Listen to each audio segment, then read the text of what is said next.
കൂട്ടുകാരെ, എല്ലാവർക്കും നിജോസ് വേൾഡിൻ്റെ പുതിയൊരു വീഡിയോയിലേക്ക് സ്വാഗതം. എല്ലാവരും സുഖമായിട്ടിരിക്കുന്നെന്ന് വിശ്വസിക്കുന്നു. ഞങ്ങളിവിടെ സുഖമായിട്ടിരിക്കുകയാണ്. അപ്പോൾ എല്ലാവരും സന്തോഷത്തോടെയും ആരോഗ്യത്തോടെയും ഒക്കെ ഇരിക്കുക കേട്ടോ. പ്രഗ്നൻ്റ് ആകുന്ന സ്ത്രീകൾക്കുണ്ടാകുന്ന ഒരുപാട് ശരീരമാറ്റങ്ങളെ പറ്റിയിട്ടുള്ള വീഡിയോസ് നമ്മുടെ ചാനലിൽ കൊടുത്തിട്ടുണ്ട്. അതുപോലുള്ളൊരു ടോപ്പിക്കായിട്ട് റിലേറ്റഡ് ആയിട്ടുള്ളതാണ് ഇന്നത്തെ വീഡിയോ. പ്രഗ്നൻസി റിലേറ്റഡ് ആയിട്ടുള്ള സിംറ്റംസിനെ പറ്റിയിട്ടുള്ള വീഡിയോസ് ഇങ്ങനെ ചെയ്യുന്നത് ഒരുപാട് പേര് നമ്മുടെ ചാനലിൽ പറയുന്നുണ്ട്. പ്രഗ്നൻസി ലക്ഷണങ്ങൾ കണ്ടിട്ട് അത് PCOD-യുടേതാണെന്ന് തെറ്റിദ്ധരിച്ചു, പ്രിമെൻസ്ട്രൽ സിംറ്റം ആണെന്ന് തെറ്റിദ്ധരിച്ചു, പ്രഗ്നന്റ് ആയിട്ട് ഒരുപാട് നാളുകൾക്ക് ശേഷമാണ് ഇത് ഡിറ്റക്ട് ചെയ്യാനായിട്ട് പറ്റിയത്. ചിലർ ഡിറ്റക്ട് ചെയ്യുന്നതിന് മുൻപ് തന്നെ മിസ്കാരേജ് ആയിപ്പോയി, ചിലർക്ക് ട്യൂബൽ പ്രഗ്നൻസി ആയിപ്പോയി എന്നൊക്കെ ഒരുപാട് പേര് പറയുന്നുണ്ട് കേട്ടോ. അങ്ങനെയുള്ള ബുദ്ധിമുട്ടുകളൊന്നും വീഡിയോ കേൾക്കുന്നവർക്കൊക്കെ ഉണ്ടാവാതിരിക്കാൻ വേണ്ടിയിട്ടാണ് ഇത്തരത്തിലുള്ള ലക്ഷണങ്ങളെ പറ്റിയിട്ട് വീഡിയോ ചെയ്യുന്നത്. നമ്മുടെ മാറിയിട്ടുള്ള ജീവിതശൈലിയും ജീവിത രീതിയും ഒക്കെ വെച്ചിട്ട് ഒരുപാട് വിയേർഡ് ആയിട്ടുള്ള പലതരത്തിലുള്ള പ്രഗ്നൻസി ലക്ഷണവും പലർക്കും ഉണ്ടാവുന്നുണ്ട്. ഇത് പ്രഗ്നൻസിയുടെ ലക്ഷണമാണോ എന്ന് ചിന്തിക്കുന്ന തരത്തിലുള്ള ലക്ഷണങ്ങളാണ് പലർക്കും ഉണ്ടാവുന്നത്. അങ്ങനെയൊക്കെയുള്ള ലക്ഷണങ്ങൾ ഉണ്ടാവുന്നവർ ഇതൊക്കെ ഒന്ന് ശ്രദ്ധിച്ചു കഴിഞ്ഞാൽ ഇത് പ്രഗ്നൻസി കൊണ്ട് ഉണ്ടാകുന്നതാണ് എന്ന് നമുക്ക് മനസ്സിലാക്കാനും ശരീരം ഒരു പടി കൂടി ഉയർത്തി ഒന്ന് കെയർ ചെയ്യാനും നമ്മൾക്ക് സാധിക്കുന്നു. ഇങ്ങനെയുള്ള വീഡിയോസ് നിങ്ങൾ ഓവുലേഷൻ സമയത്തിന് ശേഷമാണ് കേൾക്കുന്നതെങ്കിൽ, ഇത്തരത്തിലുള്ള വീഡിയോസ് കാണുമ്പോൾ നിങ്ങൾക്ക് സ്ട്രെസ്ഫുൾ ആകുന്നുണ്ടെങ്കിൽ നിങ്ങൾ ഈ വീഡിയോസ് കേൾക്കാതിരിക്കുക. അങ്ങനെയല്ല, ഇത് കേൾക്കുമ്പോഴും നമുക്ക് പ്രശ്നമില്ല. നമുക്ക് ഇത്തരത്തിലുള്ള വീഡിയോസ് കേട്ട് കഴിഞ്ഞാൽ ജസ്റ്റ് ഒരു അവയർനെസ് മാത്രമായിട്ട് കൺസിഡർ ചെയ്യുന്നവരെ വീഡിയോ മുഴുവനായിട്ട് കാണുക കേട്ടോ. അതുപോലെ തന്നെ നിങ്ങളൊരു കാര്യം ശ്രദ്ധിക്കുക, യാതൊരു തരത്തിലുള്ള പ്രഗ്നൻസി ലക്ഷണവും ഇല്ലാതെ പ്രഗ്നന്റ് ആകുന്ന ഒരുപാട് പേരുണ്ട്. നമ്മൾ പറയുന്ന പ്രഗ്നൻസിയുടെ സോക്കോൾഡ് പ്രഗ്നൻസി ലക്ഷണങ്ങളായിട്ടുള്ള വൊമിറ്റിംഗ് ഇല്ലാതെ, തലകറക്കമില്ലാതെ, തലകറങ്ങി വീഴലില്ലാതെ പ്രഗ്നന്റ് ആകുന്ന ഒരുപാട് പേരുണ്ട്. അതുകൊണ്ട് ഇത്തരത്തിലുള്ള ലക്ഷണങ്ങൾ കാണുന്നില്ലെങ്കിൽ നിങ്ങൾ ഒട്ടും ടെൻഷൻ ആവേണ്ട ആവശ്യമില്ല. പീരീഡ് മിസ് ആകുന്നുണ്ടോ എന്ന് മാത്രം നിങ്ങൾ ശ്രദ്ധിക്കുക കേട്ടോ. അപ്പോൾ നമുക്ക് എന്തിനെ പറ്റിയാണ് സംസാരിക്കുന്നതെന്ന് നോക്കാം. വീഡിയോ നമുക്ക് സ്റ്റാർട്ട് ചെയ്യാം.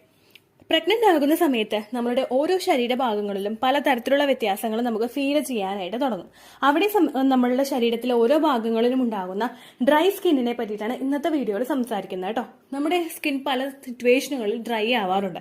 ഏറ്റവും കൂടുതൽ തണുപ്പ് വരുന്ന സമയത്ത് ഒക്കെ നമ്മുടെ സ്കിന്ന് ഡ്രൈ ആവുന്നത് കൂടുതലായിട്ടുള്ള ഒരു കാര്യമാണ്. പക്ഷേ പ്രഗ്നന്റ് ആകുന്ന സമയത്ത് ഒരു സ്ത്രീയുടെ സ്കിൻ ഡ്രൈ ആകുമോ, അത് എപ്പോൾ മുതലാണ് അത്തരത്തിലുള്ള ചേഞ്ചസ് ഉണ്ടാകുന്നത് എന്നതിനെ പറ്റി നമുക്ക് ഡീറ്റെയിൽഡ് ആയിട്ട് നോക്കാം. പ്രഗ്നന്റ് ആകുന്ന സമയത്ത് ഒരു സ്ത്രീയുടെ ഓരോ ശരീരഭാഗങ്ങളും ഡ്രൈ ആകാനായിട്ടുള്ള സാധ്യതകൾ കൂടുതലാണ്. ഡ്രൈ ആകുക എന്ന് പറയുമ്പോഴേക്കും നമ്മുടെ ആ ഒരു മോയ്സ്ചറൊക്കെ ഒന്ന് നഷ്ടപ്പെട്ടിട്ട് സ്കിൻ ഒന്ന് വരണ്ടിരിക്കുന്നത് പോലുള്ള ഒരു സിറ്റുവേഷൻ നമുക്ക് ഉണ്ടാവുക. പ്രഗ്നന്റ് ആകുന്ന സമയത്ത് പല സ്ത്രീകളിലും ഉണ്ടാകുന്ന ഒരു ശാരീരിക മാറ്റമാണ് ഇങ്ങനെ സ്കിൻ ഡ്രൈ ആകുന്നത്. നമ്മുടെ സ്കിൻ, അതുപോലെ നമ്മുടെ ലിപ്സ്, അങ്ങനെയുള്ള കാര്യങ്ങളൊക്കെ പലർക്കും ഡ്രൈ ആകുന്നതായിട്ട് കണ്ടുവരാറുണ്ട്. ബ്രസ്റ്റ്, അതുപോലെ നമ്മുടെ വയറ്, ഇങ്ങനെയുള്ള ഭാഗങ്ങളിലായിരിക്കും ഈ ഡ്രൈനെസ് കൂടുതലായിട്ടും ഫീൽ ചെയ്യുന്നത് കേട്ടോ. അപ്പൊ ഇതിന്റെ റീസൺസ് എന്തൊക്കെയാണെന്ന് നമുക്ക് നോക്കാം. ഏറ്റവും ആദ്യത്തെ എന്ന് പറയുന്നത് നമ്മളുടെ ശരീരത്തിലെ ആ ഒരു ഗ്രോയിങ് ആയിട്ടുള്ള ഫീച്ചേഴ്സിനെ ഹെൽപ്പ് ചെയ്യാൻ പാകത്തിന് അല്ലെങ്കിൽ സപ്പോർട്ട് ചെയ്യാൻ പാകത്തിനുള്ള വാട്ടർ നമ്മളുടെ ശരീരത്തിൽ ഇല്ലാതെ ആയിട്ട് വരിക. ഡീഹൈഡ്രേഷൻ ഉണ്ടാവുന്നതാണ് ഏറ്റവും ആദ്യത്തെ ഒരു ലക്ഷണം എന്ന് പറയുന്നത്. ആ പ്രഗ്നന്റ് ആയി കഴിഞ്ഞ് കഴിഞ്ഞാൽ ആ ഒരു ഗ്രോയിങ് ബെല്ലിക്ക് ഒരു സപ്പോർട്ട് കൊടുക്കണമെങ്കിൽ, ആ ഒരു കുഞ്ഞിനൊരു സപ്പോർട്ട് കൊടുക്കണമെങ്കിൽ ഓക്സിജൻ റിച്ച് ആയിട്ടുള്ള ബ്ലഡ് സർക്കുലേഷൻ നമ്മളുടെ ശരീരത്തിൽ കൂടിയേ തീരും. നമ്മൾ നോർമലി എത്രത്തോളം വെള്ളം കുടിക്കുന്നുണ്ടോ അതിനേക്കാളും ഇരട്ടി വെള്ളം നിങ്ങൾ ഇംപ്ലാന്റേഷൻ നടക്കുന്ന സമയത്തും പ്രഗ്നൻസിയുടെ തുടക്ക കാലഘട്ടങ്ങളിലും ഒക്കെ നിങ്ങൾ കുടിക്കേണ്ടതാണ്. ഇങ്ങനെ വെള്ളത്തിന്റെ ആ ഒരു അംശം നമ്മളുടെ ശരീരത്തിൽ കുറയുമ്പോഴേക്കും ഇതിന്റെ ഒരു വാർണിംഗ് സിഗ്നലായിട്ട് നിങ്ങൾക്ക് സ്കിന്ന് ഡ്രൈ ആവുന്നതായിട്ട് ഫീൽ ചെയ്യാം. പ്രഗ്നന്റ് ആകുന്നവർക്ക് മാത്രമല്ല, പ്രഗ്നന്റ് ആകാത്തവർക്കും നിങ്ങൾ വെള്ളം കുടിക്കുന്നതിന്റെ അളവ് കുറയുകയാണെങ്കിൽ ഇത്തരത്തിലുള്ള ഡ്രൈ സ്കിൻ നിങ്ങൾക്ക് ഉണ്ടാകാം. രണ്ടാമത്തെ ഒരു ലക്ഷണം എന്ന് പറയുന്നത്, നമ്മൾ പ്രഗ്നന്റ് ആകുന്ന സമയത്ത് ബ്ലഡ് സർക്കുലേഷൻ, നമ്മളുടെ രക്തയോട്ടം ശരീരത്തിലെ ഓരോ ഭാഗങ്ങളിലും ഒരു 30 to 40% വരെ ഇൻക്രീസ് ആകാനായിട്ട് സാധ്യതയുണ്ട്. നോർമലി എത്രത്തോളമാണോ ഉണ്ടായത് അതിനേക്കാളും കുറച്ചും കൂടി ഇൻക്രീസ് ആകും. കാരണം അങ്ങനെ ഇൻക്രീസ് ആയാൽ മാത്രമേ ആ ഒരു കുഞ്ഞിനെ നമുക്ക് നല്ലതുപോലെ നറിഷ് ചെയ്ത് ഒന്ന് പ്രൊട്ടക്ട് ചെയ്യാനായിട്ട് നമ്മുടെ ശരീരത്തിന് സാധിക്കുകയുള്ളൂ. അതിന്റെ ഭാഗമായിട്ടാണ് ബ്ലഡ് സർക്കുലേഷൻ കൂടുന്നത്. ഇത്തരത്തിൽ പെട്ടെന്നൊരു ബ്ലഡ് സർക്കുലേഷൻ കൂടുന്നതിന്റെ ഭാഗമായിട്ട് നമ്മുടെ ആ ഒരു ബ്ലഡ് പാസ് ചെയ്ത് പോകുന്ന നമ്മുടെ ഞരമ്പുകളൊക്കെ ഒന്ന് എൻലാർജ് ആകാനായിട്ട് തുടങ്ങും. ഇങ്ങനൊരു എൻലാർജ്മെന്റ് നമ്മളുടെ ശരീരത്തിൽ ഉണ്ടാകുന്നതിന്റെ ഭാഗമായിട്ടും സ്കിന്ന് ഒന്ന് ഡ്രൈ ആകാനായിട്ടുള്ള കാര്യങ്ങൾ കൂടുതലായിട്ടും ഉണ്ടാകും. മൂന്നാമത്തെ റീസൺ എന്ന് പറയുന്നത് ഹോർമോണൽ ചേഞ്ചസ് വരുന്നതാണ്. ഹോർമോൺ ചേഞ്ചസ് നമുക്ക് വരുന്നത് എങ്ങനെയാണെന്ന് വെച്ച് കഴിഞ്ഞാൽ, നമ്മൾ അത്രയും നാളുവരെ ചുരുങ്ങി നിന്നിരുന്ന ആ ഒരു ഗർഭപാത്രം പെട്ടെന്ന് അങ്ങോട്ട് വലുതാവാനായിട്ടും വളർന്നു വരാനായിട്ടും തുടങ്ങുന്ന ഒരു 3ാമത്തെ മാസം അല്ലെങ്കിൽ 2 മാസമൊക്കെ ആകുമ്പോഴേക്കും ചിലർക്ക് ചെറുതായിട്ടൊക്കെ വയറ് കാണാനായിട്ട് തുടങ്ങും കേട്ടോ. ഓരോരുത്തരിലും ഡിഫറെന്റ് ആയിരിക്കും. ചിലർക്കൊക്കെ വയറ് കാണാനായിട്ട് തുടങ്ങും. ഇങ്ങനെ നമ്മളുടെ ശരീരം ഒന്ന് വലുതാവാൻ തുടങ്ങുമ്പോൾ, നമ്മുടെ ബ്രസ്റ്റ് ഒന്ന് എൻലാർജ് ആവാനായിട്ട് തുടങ്ങുമ്പോഴേക്കും നമ്മളുടെ ശരീരത്തിലെ ആ ഒരു ഒരു മോയ്സ്ചർ അവിടെ നഷ്ടമാകാനായിട്ട് തുടങ്ങും. നമ്മുടെ ആ ഒരു സ്കിന്നിന്റെ ആ ഒരു ഇലാസ്റ്റിസിറ്റി ഒക്കെ ഒന്ന് സ്ട്രെച്ച് ആകാനായിട്ടുള്ള ഒരു കാര്യമൊക്കെ ഇങ്ങോട്ട് നടന്നു വരുമ്പോഴേക്കും അതിന്റെ ഭാഗമായിട്ടും നമുക്ക് സ്കിന്നിൽ ഇത്തരത്തിൽ ഡ്രൈനെസ് ഫീൽ ചെയ്യാനായിട്ടുള്ള സിറ്റുവേഷൻസ് ഉണ്ട് കേട്ടോ. അപ്പൊ ഇത്രയും കാര്യങ്ങൾ നിങ്ങൾ ശ്രദ്ധിക്കാം. സ്കിന്നിൽ ഇത്തരത്തിൽ ഡ്രൈനെസ് വരുന്നതോടൊപ്പം തന്നെ പലർക്കും ഉണ്ടാകുന്ന ഒരു ബുദ്ധിമുട്ടാണ് ചൊറിച്ചില്. നമ്മുടെ സ്കിന്ന് വലുതാവുന്നതിന്റെ ഒന്ന് എൻലാർജ് ആവുന്നതിന്റെ ഭാഗമായിട്ട് പലർക്കും സ്കിന്നിൽ ചൊറിച്ചിൽ അനുഭവപ്പെടാം. ഏറ്റവും കൂടുതൽ നമ്മുടെ ബ്രസ്റ്റ് ഒന്ന് എൻലാർജ് ആവുന്നതിന്റെ ഭാഗമായിട്ട് നമുക്ക് ബ്രസ്റ്റിൽ ഇടയ്ക്കിടയ്ക്ക് ചൊറിച്ചിലുണ്ടാകും. അതുപോലെ വയറിൽ നമുക്ക് ചൊറിച്ചിലുണ്ടാകും. അങ്ങനെയുള്ള പ്രശ്നങ്ങളൊക്കെ നമുക്ക് ഫീൽ ചെയ്യാം കേട്ടോ. അതുപോലെ തന്നെ നമ്മുടെ തൈസിൽ, നമ്മുടെ ആ ഒരു കാലിന്റെ തൊടയുടെ ഭാഗത്തുമൊക്കെ പലർക്കും ഇത്തരത്തിലുള്ള ചേഞ്ചസ് ഏർലി സ്റ്റേജിൽ തന്നെ ഫീൽ ചെയ്യാനായിട്ട് സാധിക്കും. ഇത്തരത്തിലുള്ള ബുദ്ധിമുട്ടുകൾ നിങ്ങൾക്ക് ഫീൽ ചെയ്യുമ്പോഴേക്കും നിങ്ങൾ നിങ്ങൾ മോയ്സ്ചറൈസർ ഉപയോഗിക്കുന്നുണ്ടെങ്കിൽ അതിട്ടിട്ട് നിങ്ങൾ പയ്യൊന്ന് റബ്ബ് ചെയ്ത് കൊടുക്കുക. കൂടുതലായിട്ട് നമ്മൾ ചൊറിഞ്ഞു കഴിഞ്ഞാൽ സ്കിന്നിൽ കൂടുതൽ ഇറിറ്റേഷൻസ് ഉണ്ടാവാനായിട്ടുള്ള സാധ്യതകൾ കൂടുതലാണ്. അതൊക്കെ ഒന്ന് അവോയ്ഡ് ചെയ്യാൻ വേണ്ടിയിട്ട് ഒന്ന് മോയ്സ്ചറൈസർ ഇട്ട് കൊടുക്കുക. അതൊന്നും ഉപയോഗിക്കാത്തവരാണെങ്കിൽ പ്യുവർ ആയിട്ടുള്ള കോക്കനട്ട് ഓയിൽ നമ്മൾ അപ്ലൈ ചെയ്ത് കൊടുക്കുന്നത് നല്ലതാണ്. ശരീരത്തിൽ നല്ലതുപോലെ എണ്ണ തേച്ച് നമ്മൾ കുളിക്കുന്നത് നല്ലതാണ്. ഇതൊക്കെ ഒന്ന് ആ ഒരു ശരീരത്തിന്റെ ആ ഒരു ഇലാസ്റ്റിസിറ്റിയെ നല്ലതുപോലെ ഒന്ന് പ്രൊട്ടക്ട് ചെയ്യാൻ വേണ്ടിയിട്ട്, ആ ഇലാസ്റ്റിസിറ്റി ഒന്ന് ഇംപ്രൂവ് ചെയ്യാൻ വേണ്ടിയിട്ടൊക്കെ നിങ്ങളെ കൂടുതലായിട്ടും സഹായിക്കും കേട്ടോ.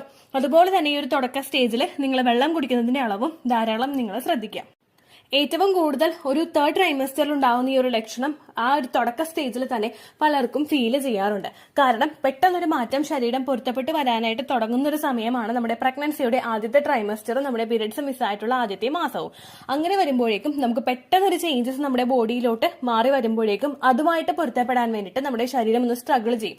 ഇതിന്റെ ഭാഗമായിട്ട് നമുക്ക് വളരെ എളുപ്പത്തിൽ തന്നെ ഇത്തരത്തിലുള്ള ചേഞ്ചസ് നിങ്ങളുടെ ബോഡിയിൽ വരുന്നത് റെക്കഗ്നൈസ് ചെയ്യാനായിട്ട് സാധിക്കും.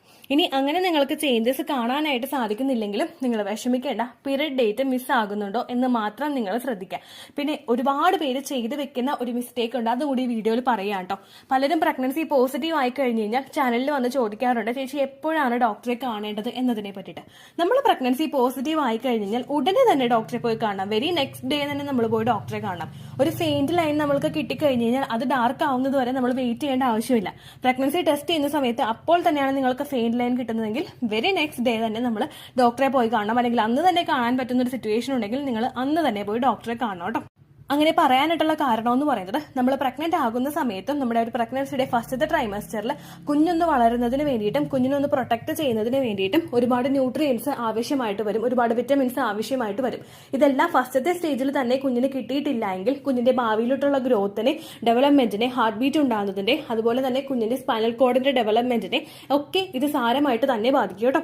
അപ്പൊ ഏറ്റവും എളുപ്പത്തിൽ തന്നെ എപ്പോഴാണോ പ്രഗ്നൻസി പോസിറ്റീവ് ആവുന്നത് അന്ന് വൈകുന്നേരമോ പിറ്റേ ദിവസമോ അല്ലെങ്കിൽ നിങ്ങൾക്ക് ഏറ്റവും അടുത്ത എപ്പോൾ പോകാൻ പറ്റുമോ അത്രയും ആ ഒരു ദിവസത്തെ തന്നെ നിങ്ങൾ പോയി കാണാം കേട്ടോ. അപ്പോൾ ഇത്രയേ ഉള്ളൂ വീഡിയോ. എന്തെങ്കിലും സംശയം ഉണ്ടെങ്കിൽ നിങ്ങൾ കമന്റ്സിൽ ചോദിക്കുക.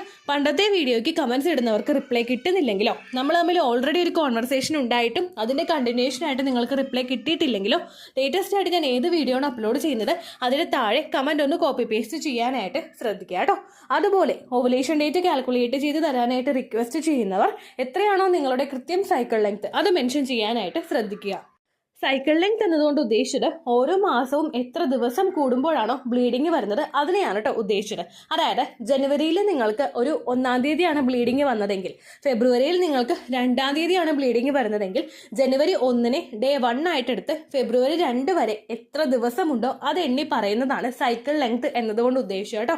ബ്ലീഡിങ് നടന്ന ദിവസം നിങ്ങൾ എടുത്താൽ മതിയാകും. സ്പോട്ടിങ് നടന്ന ദിവസം, അതായത് ചെറുതായിട്ടുള്ള ബ്രൗൺ ഡിസ്ചാർജോ ബ്രൗൺ കളറുള്ള സ്പോട്ടിങ്ങോ വന്ന ദിവസം നിങ്ങൾ എടുക്കേണ്ട ആവശ്യം ഇല്ല കേട്ടോ.